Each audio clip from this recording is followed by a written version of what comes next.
નમસ્તે. ચેપ્ટર 3 ના એક્ઝામ્પલ્સ આપણે 3.12 થી જે બાકી હતા એ આજે આપણે કમ્પ્લીટ કરીશું. તો 3.12 છે કોઈક દડાને 90 મીટરની ઊંચાઈ પરથી ફર્શ પર પડતો મૂકવામાં આવે છે. ફર્શ સાથેના પ્રત્યેક સંઘાત દરમિયાન દડો તેની મૂળ ઝડપના 10મા ભાગ જેટલી ઝડપ ગુમાવે છે. દડાની આ ગતિ માટે t = 0 થી t = 12 સેકન્ડ માટે ઝડપ અને સમયનો આલેખ ત્યાર પછી આપણે દોરવાનો છે. તો અહીંયા દડો જે છે બરાબર એને એ પહેલા સ્થિર છે અને પછી એને પડતો મૂકવામાં આવે છે, ફેંકવામાં આવે છે. એટલે પહેલા એ દડો સ્થિર છે એટલે એનો પ્રારંભિક વેગ v0 થશે 0. ત્યાર પછી કેટલી હાઈટથી દડાને ફેંકવામાં આવે છે તો h = એને આપણે હાઈટ લખીશું h ઊંચાઈ = 90 મીટર. ત્યાર પછી પ્રત્યેક અથડામણમાં ગુમાવેલી ઝડપ. તો દડો પ્રત્યેક અથડામણમાં કેટલી ઝડપ ગુમાવે છે તો 1/10 ઇન્ટુ જમીન પર અથડાતા પ્રાપ્ત કરેલી ઝડપ. બરાબર છે. અહીંયા આપણે એ રીતે શોધી શકાશે. તો પ્રત્યેક અથડામણમાં ગુમાવેલી ઝડપ એના માટે આપણે આવી રીતે કરવું પડશે 1/10 અથવા તો જમીન પર અથડાતા પ્રાપ્ત કરેલી ઝડપ ભાગ્યા 10 એવું પણ કરી શકાય. હવે આપણે ધારીશું કે ધારો કે દડો જે છે જમીન પર અથડાય તો તે સમયે તેનો વેગ v1 છે. ત્યાર પછી આપણે જે ગતિના સમીકરણ છે 3 એમાંથી આ જ સમીકરણ છે v² - v0² =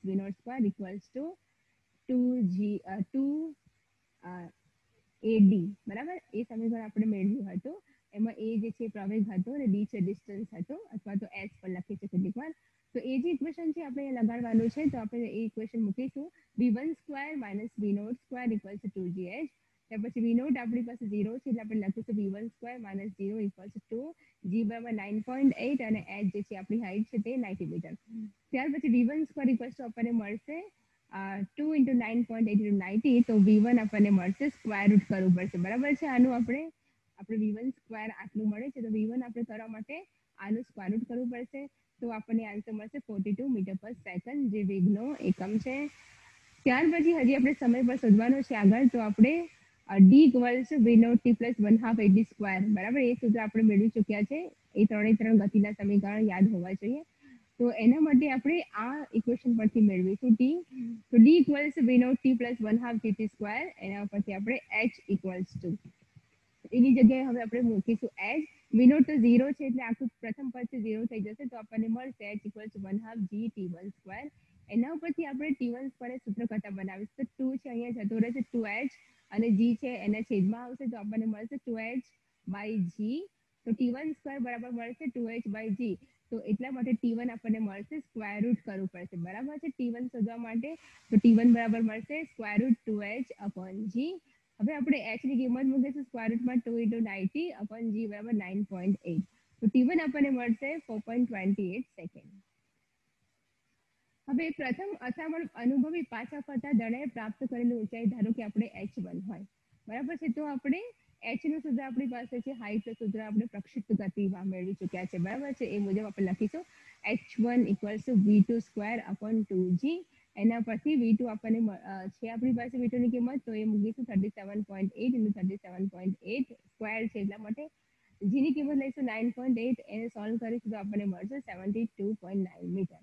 ત્યાર પછી દડો ફરી પાછો જમીન પર અથડાય ત્યારે તેનો વેગ v3 હોય તો તેનું સ્થાનાંતર 0 થાય. બરાબર છે. જો દડો છે એ પછીથી ફરીથી જમીન પર અથડાશે ત્યારે આપણે ધારીએ છીએ કે એનો વેગ v3 છે અને ત્યારે એનું સ્થાનાંતર શું થશે? 0 થશે કેમ કે દડો હવે જમીન પર આવી ગયો છે એટલા માટે એનું સ્થાનાંતર 0 લેવું પડશે આપણે. તો ફરીથી આપણે ઇક્વેશન મૂકીશું હવે નેક્સ્ટ v3 માટે v3² - v2² = 2gh. બરાબર, હવે h બરાબર 0 છે કેમ કે દડો ટચ થઈ ગયો છે જમીનને. બરાબર, એટલા માટે h બરાબર 0 લેવાનો છે. તો એટલા માટે આપણને મળશે v3² = v2². આ જે આખું સ્ટેપ છે 0 થઈ ગયું અને આ સાઈડ v2² લઈ જઈશું તો એ પ્લસ થશે. ત્યાર પછી આપણે v3² = v2² બંને બાજુ સ્ક્વેર છે એટલે આપણે સ્ક્વેર રૂટ કરી શકીએ બંનેમાંથી તો આપણને મળશે v3 = v2. એટલે કે v3 અને v2 ની કિંમત એક જ છે, સેમ છે.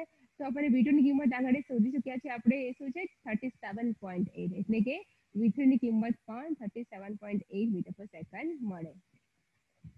હવે ત્યાર પછી નેક્સ્ટ હવે બે ક્રમિક અથડામણ વચ્ચેનો સમયગાળો t2 હોય.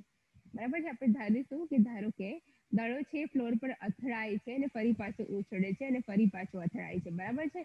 તો બે ક્રમિક અથડામણ વચ્ચેનો સમયગાળો આપણે ધારો કે T2 છે. તો આપણે હવે આપણે સ્થાનાંતર x વાળું જે સૂત્ર છે એ લખીએ છીએ, બરાબર. તો સ્થાનાંતર 0 થઈ ગયું છે એટલે x equals to v2 t2 plus 1/2 અહીંયા માઇનસ g થશે, બરાબર છે, કેમ કે દડો નીચે તરફ આવે છે એટલા માટે. તો માઇનસ g t2 સ્ક્વેર. ત્યાર પછી આગળ v2 ની કિંમત મૂકીશું.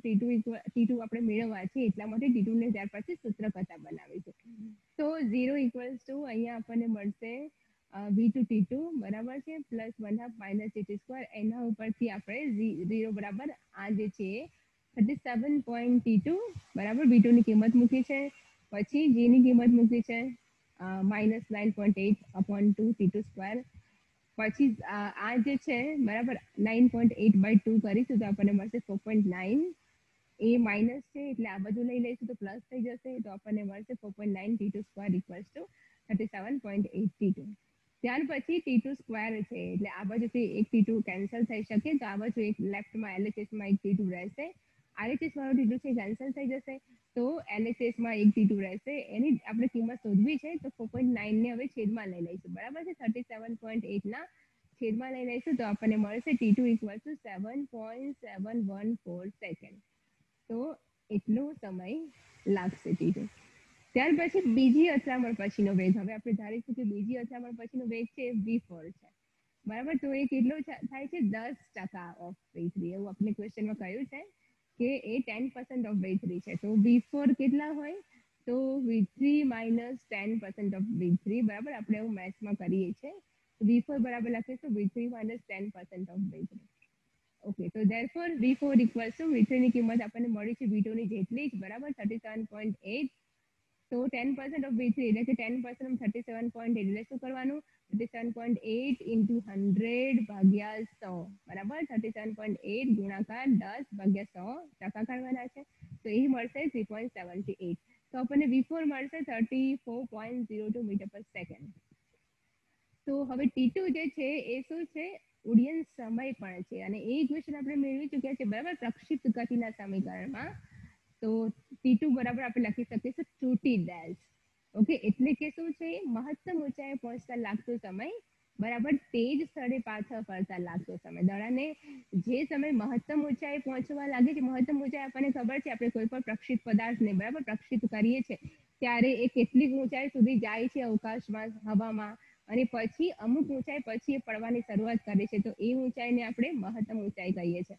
ઓકે, તો મહત્તમ ઊંચાઈ પહોંચતા લાગતો સમય બરાબર એ જ સ્થળે પાછા ફરતો લાગતો સમય હોય છે. એટલે આપણે લખીશું હવે નેક્સ્ટ પ્રક્ષિપ્ત ગતિનું સમીકરણમાં જે સમીકરણ આપણને મળ્યું હતું t equals to 2t dash. Okay, tf time of light. તો tf બરાબર 2t. અહીંયા પણ આપણે t2 લેવાના છે. t2 equals to 2t dash. એના પછી આપણે t ડેશ સૂત્ર કરતા બનાવીશું તો આપણને મળશે t2/2. તો equals to 7.714 divided by 2 equals to 11.994 second equals to 12 second. Okay, ત્યાર પછી આપણે t1 પ્લસ t2 મેળવીશું તો એ થશે 4.28. t1 આપણને આગળ મળી ચૂક્યા છે. ઓકે, અને t2 પણ મળી ચૂક્યા છે 7.714. તો બંનેનો આપણે સરવાળો કરીશું તો આપણને મળશે t1 plus t2 equals to 12 second. હવે એનો જે ગ્રાફ દોરવાનો કયો છે આપણને v વર્સિસ t નો ગ્રાફ, બરાબર. t ઇક્વલ ટુ 0 થી t ઇક્વલ ટુ 12 સેકન્ડમાં દડો એકવાર જમીન સાથે અથડાઈને પાછું ફરશે એવું આપણે કહી શકીએ. અને દડો જ્યારે જમીન સાથે પ્રથમવાર અથડાય ત્યારે તેનો વેગ પણ આપણે શોધી કાઢ્યો છે, બરાબર 37.8 મીટર પર સેકન્ડ. તો એ જે ગ્રાફ છે આપણે આવી રીતે દોરી શકીએ. અહીંયા આપણે સમય દર્શાવીશું, બરાબર છે, અને અહીંયા આપણે વેગ દર્શાવીશું. ઓકે, તો પહેલો આપણને વેગ છે 34.02. ત્યાર પછી આપણને મળશે 37.8 અને ત્યાર પછી આપણને v4 મળે છે, બરાબર. v2 અને v3 સેમ મળે છે અને v4 મળે છે 42 મીટર પર સેકન્ડ. તો એ જે ગ્રાફ આપણે દોરીશું તો એ ગ્રાફ આપણને આવી રીતે મળશે. આ જે છે એ દડો છે આમ નીચે તરફ આવે છે, બરાબર છે. પછી દડો અહીંયાથી અહીંયા આમ અહીંયા બમ્પ થાય છે અને પછી આમ ઉપર જાય છે, ફરી પાછો ઉપર તરફ અહીંયાથી જાય છે, બરાબર છે. આમ ઉપર જાય છે, પછી અહીંયા નીચે તરફ ફાઇનલી નીચે આવી જાય છે. તો એનું ગ્રાફ છે આપણે આ રીતે ડ્રો કરી શકીએ. ત્યાર પછીનું એક્ઝામ્પલ છે 3.14. એક વ્યક્તિ સુરેખ માર્ગે 5 કિલોમીટર પર આવરની ઝડપે તેના ઘરેથી 2.5 કિલોમીટર દૂર આવેલા માર્કેટમાં જાય છે, પરંતુ માર્કેટ બંધ જુએ છે. તે તરત જ 7.5 કિલોમીટર આવરની ઝડપે ઘરે પાછું ફરે છે. તો એનું સરેરાશ વેગનું માન અને સમયગાળામાં આટલા સમયગાળામાં 0 થી 30 મિનિટમાં, 0 થી 50 મિનિટમાં, ત્યાર પછી 0 થી 40 મિનિટ માટે વ્યક્તિની સરેરાશ ઝડપ કેટલી હશે? જો એક વ્યક્તિ છે બરાબર છે, એ સુરેખ માર્ગ પર સ્ટ્રેટ એકદમ સુરેખ માર્ગ છે બરાબર, ક્યાંય વચ્ચે વાંકું ચૂકું વળવાનું આવતું નથી. તો એવા માર્ગ પર એ માર્કેટ જાય છે. માર્કેટ કેટલું દૂર છે એના ઘરેથી? 2.5 કિલોમીટર દૂર છે. અને એની ઝડપ આપેલી છે એ વ્યક્તિ 5 કિલોમીટર પર આવરની ઝડપે, એટલે કે 1 કલાકમાં 5 કિલોમીટર અંદર કાપે છે. તો એટલી ઝડપે જાય છે. પછી એ ત્યાં જાય છે માર્કેટે, તો એ જુએ છે કે માર્કેટ બંધ છે, એટલે તરત જ 7.5 કિલોમીટર પર આવરની ઝડપે પાછું આવવા માંડે છે બરાબર છે. તો આપણે આટલા સમયગાળામાં પહેલા 0 થી 30 મિનિટમાં, ત્યાર પછી 0 થી 50 મિનિટમાં અને ત્યાર પછી 0 થી 40 મિનિટમાં વ્યક્તિની સરેરાશ ઝડપ શોધવાની છે. ઓકે, પછી આપણને બ્રેકેટમાં કંઈક કહ્યું છે, જુઓ નોંધ. આ ઉદાહરણથી તમે પ્રભાવિત થશો કે સરેરાશ ઝડપને સરેરાશ વેગના માન તરીકે દર્શાવવા કરતા કુલ પથ લંબાઈ અને કુલ સમયગાળાના જ ગુણોત્તર સ્વરૂપે વ્યાખ્યાયિત કરવી કેમ વધુ યોગ્ય છે? બરાબર, આપણે આગળ ભણી ગયા છે સરેરાશ ઝડપ અને સરેરાશ વેગ, બંનેમાં શું તફાવત છે એ પણ મેં તમને સમજાવ્યું હતું બરાબર છે. તો સરેરાશ વેગના માન, સરેરાશ ઝડપને આપણે કેવી રીતે દર્શાવીએ છીએ? સરેરાશ ઝડપના સૂત્રમાં પથ લંબાઈ આવે છે બરાબર, કુલ પથ લંબાઈ આવે છે. તો એટલા માટે સરેરાશ ઝડપને આપણે કુલ પથ લંબાઈ ભાગ્યા સમયગાળો આપીએ છીએ, જ્યારે સરેરાશ વેગના સૂત્રમાં આપણે સ્થાનાંતર ભાગ્યા સમયગાળો લખીએ છીએ. થાકીને ઘરે પહોંચેલી વ્યક્તિને તેની સરેરાશ ઝડપ 0 છે તેમ કહેવાનું મુનાસિબ નહીં માનો બરાબર. આપણે જ્યારે ઘરે થાકીને પહોંચીએ છીએ તો આપણે એવું કહી ના શકાય કે આપણી સરેરાશ ઝડપ 0 છે બરાબર. તમને પણ ક્યારેક અનુભવ થશે. ઓકે, ચલો તો નેક્સ્ટ આપણે એક્ઝામ્પલ જોઈએ. પહેલા તો આપણે એના માટે સરેરાશ વેગનું સૂત્ર છે અને સરેરાશ ઝડપનું સૂત્ર છે મૂકી લઈશું. તો સરેરાશ વેગનું સૂત્ર આપણે યાદ કરી લઈએ. સરેરાશ વેગમાં સ્થાનાંતર આવે છે, કોઈ સ્થાનાંતર ભાગ્યા સમયગાળો. સરેરાશ ઝડપમાં પથ લંબાઈ આવે છે, પથ લંબાઈ ભાગ્યા સમયગાળો. ત્યાર પછી આપણને અલગ અલગ ગાળાઓ માટે કહ્યું છે. તો પહેલા આપણે 0 થી 30 મિનિટના સમયગાળા માટે શોધીશું. તો ઘરેથી બજાર જતા કાપેલું અંતર આપણને ખબર છે કેટલું દૂર છે ઘરેથી બજાર? 2.5 કિલોમીટર. અને એની ઝડપ કેટલી છે? 5 કિલોમીટર પર અવર. તો આપણે સમય શોધી કાઢીશું બરાબર. ઝડપ બરાબર અંતર ભાગ્યા સમય, એના સૂત્ર પરથી આપણે કહીશું કે સમય બરાબર અંતર ભાગ્યા ઝડપ. ઓકે, એ સૂત્ર લગાડીશું આપણે સમય માટે. તો 2.5 upon 5 equals to 0.5 hour equals to 0.5 અવર, એટલે કે અડધો કલાક, એટલે કેટલી મિનિટ કહેવાય? 30 મિનિટ. ત્યાર પછી એ જ ગાળા માટે આપણે સરેરાશ વેગ અને સરેરાશ ઝડપ શોધવાનું છે.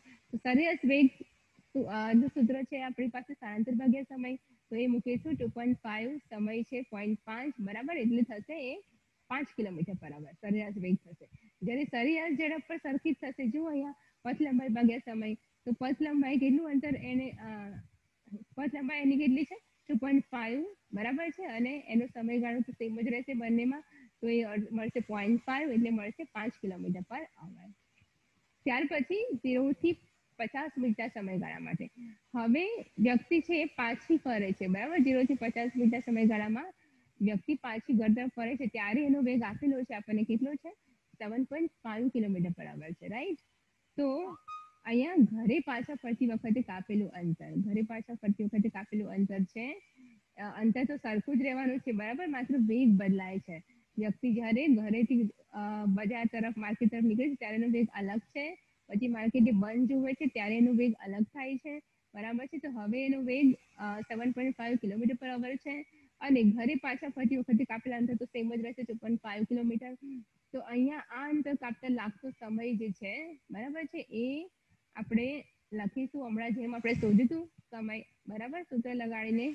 તો એ મળશે આપણને અંતર ભાગ્યા વેગ બરાબર, એટલે મળશે 2.5 upon 7.5. તો એ થશે equals to 20 મિનિટ.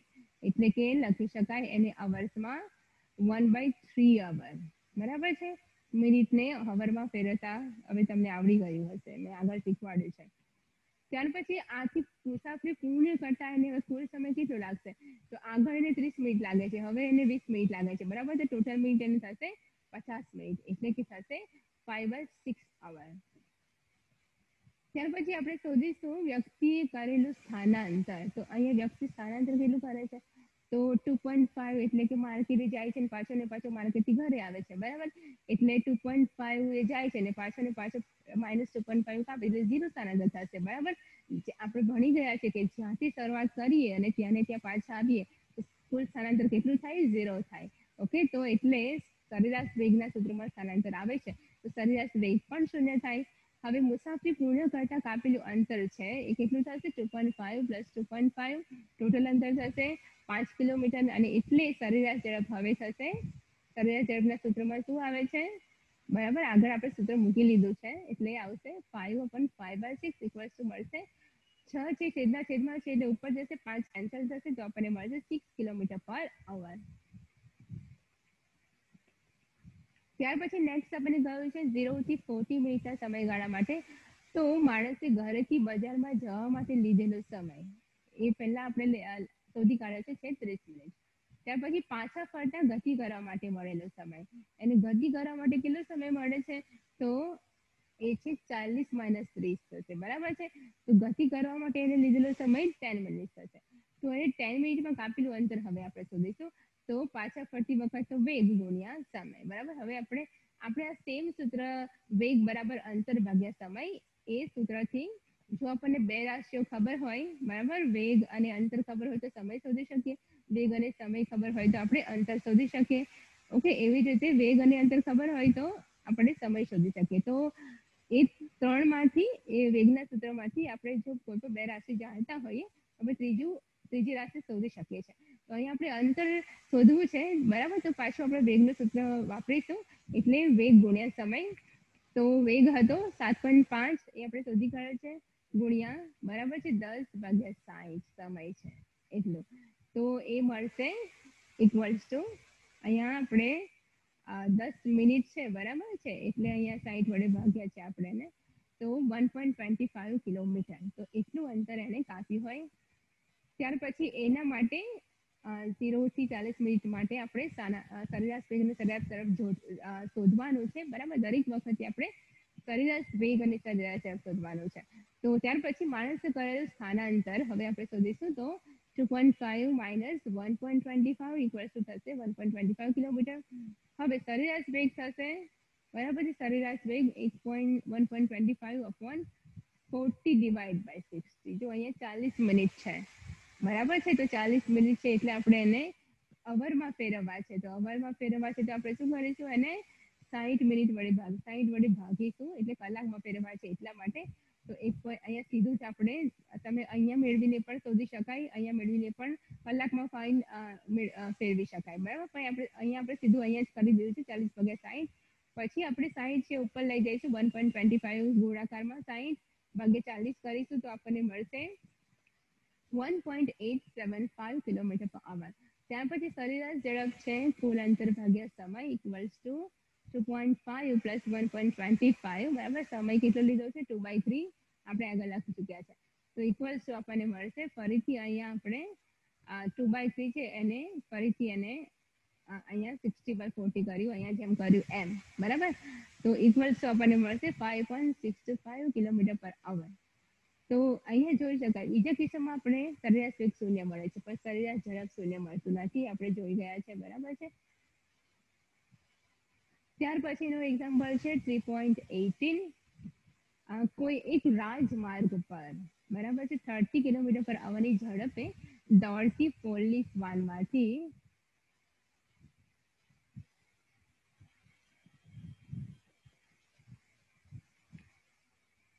તેની જ દિશામાં 192 km/h ની ઝડપે દોડી રહેલી ચોરની કાર પર ગોળી છોડવામાં આવે છે.